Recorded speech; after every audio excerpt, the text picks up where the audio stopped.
இன்னும் சில மாதங்களில் மக்களவைத் தேர்தல் நடைபெற இருக்கும் நிலையில் சரத்குமார் தலைமையில் ஆலோசனை நடைபெற்றுக் கொண்டிருக்கிறது. அண்மை செய்தியாக பார்த்துக் கொண்டிருக்கிறோம். தேர்தல் குறித்து முடிவெடுக்க சரத்குமார் ஆலோசனையில் ஈடுபட்டுக் கொண்டிருக்கிறார். அவரது சமத்துவ மக்கள் கட்சி கட்சியில் இருக்கும் நிர்வாகிகள், மூத்த நிர்வாகிகளோடு சரத்குமார் ஆலோசனையில் ஈடுபட்டு வருகிறார். கூட்டத்தில் மாநில நிர்வாகிகள், மாவட்ட செயலாளர்கள், தொகுதி பொறுப்பாளர்கள் உள்ளிட்டோர் பங்கேற்றிருக்கிறார்கள்.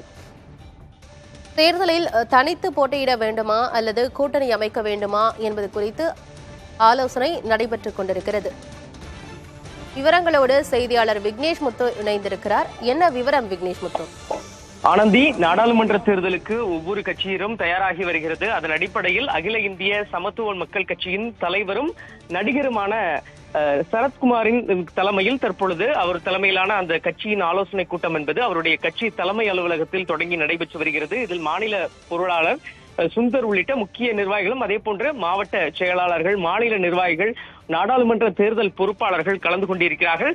சமத்துவ மக்கள் கட்சி இந்த நாடாளுமன்ற தேர்தலை தனித்து சந்திக்க வேண்டுமா அல்லது கூட்டணி அமைத்து சந்திக்க வேண்டுமா என்பது தொடர்பாக தான் இந்த ஆலோசனை கூட்டத்தில் விரிவாக ஆலோசனை என்பது நடைபெற்று வருகிறது. முன்னதாக இதில் பல்வேறு முக்கிய தீர்மானங்கள் என்பது நிறைவேற்றப்பட்டிருக்கிறது. அதாவது நடைபெறவுள்ள நாடாளுமன்ற தேர்தலில் கூட்டணி சம்பந்தமான முழுமையான முடிவை எடுப்பதற்கு தலைவரும் பொதுச் செயலாளருமான சரத்குமாருக்கு முழுமையான அதிகாரம் என்பது தற்பொழுது வழங்கப்பட்டிருக்கிறது.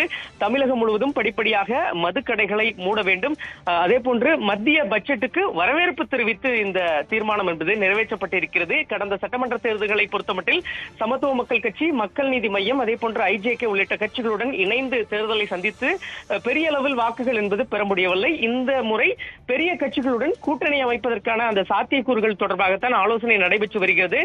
தொடர்ச்சியாக சரத்குமார் கடந்த நெல்லையில் நடைபெற்ற கூட்டத்திலும் மத்திய பாஜகவை தொடர்ச்சியாக வரவேற்று பேசினார். அதனால் அவர் பாஜக கூட்டணியில் இணைவார் என்ற ஒரு தகவலும் தற்பொழுது வெளியாகி இருக்கிறது. அதற்கான சாத்தியக்கூறுகள் எந்தெந்த தொகுதிகளை கேட்டு பெறலாம் என்பது தொடர்பாகத்தான் ஆலோசனை நடைபெற்று வருகிறது. இன்றும் பட்ஜெட்டுக்கு முழுமையாக சமத்துவ மக்கள் கட்சி சார்பில் வரவேற்பு தெரிவிக்கப்பட்டிருக்கிறது. ஏற்கனவே அதிமுகவுடன் இணக்கமாக இருந்து வந்த சரத்குமார் தற்பொழுது பாஜகவுடன் ஒரு இணக்கத்தை காட்டி வருகிறார். இதன் அடிப்படையில் கூட்டணி சம்பந்தமான முக்கிய அறிவிப்புகளை 3:30 மணி அளவிலே வெளியாகும் அந்த செய்தியாளர் சந்திப்பில் அவர் வெளியிடுவார் என எதிர்பார்க்கப்படுகிறது. ஆனந்தி, தகவல்களுக்கு நன்றி விக்னேஷ் முத்து.